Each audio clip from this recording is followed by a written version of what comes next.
భద్రాద్రి కొత్తగూడెం జిల్లాలో ఇంటి గోడ కూలి ఒక వ్యక్తి మరణించిన ఘటన భద్రాచలంలో చోటు చేసుకుంది. భద్రాచలంలోని తాతగుడి సెంటర్లో ఒక హోటల్లో పనిచేస్తున్న వెంకన్న అనే వ్యక్తి గోడ కూలి మృతి చెందాడు. చాలా రోజుల నుంచి కురిసిన వర్షాల కారణంగా పాత ఇంటి గోడ తడిసిపోయి గోడ కూలిపోయిందని తెలిపారు. వెంకన్న గోడ పక్కన ఉన్న స్థలంలో పనిచేస్తుండగా ఒకేసారి గోడ కూలి పెద్ద రాయి నడుముపై పడడంతో వెంకన్న అక్కడికక్కడే మృతి చెందాడు. వెంటనే పక్కనే ఉన్న హోటల్ వారు గుర్తించి మృతదేహాన్ని బయటకు తీశారు.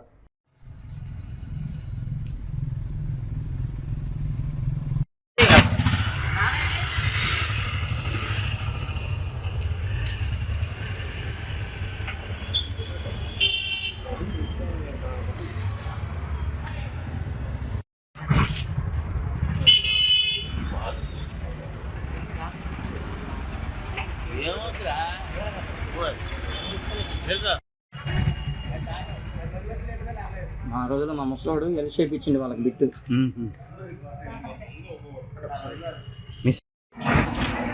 అదే జాయింట్ కూడా నెలక అదే 15 రోజులు వర్షాలు పడుతున్నాయి కదా. అవును, నానే ఉంది. వాడు పొద్దున్న నీళ్ళు పడదా నిద్రపోయిండు.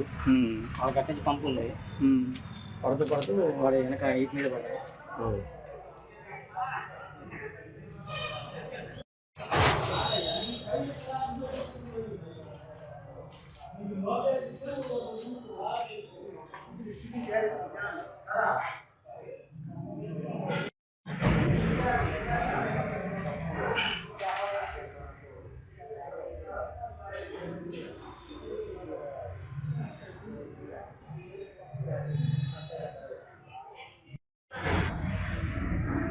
అటు నుంచి ఉందిగా కిరణ్ వాళ్ళు అటు నుంచి వచ్చారుగా.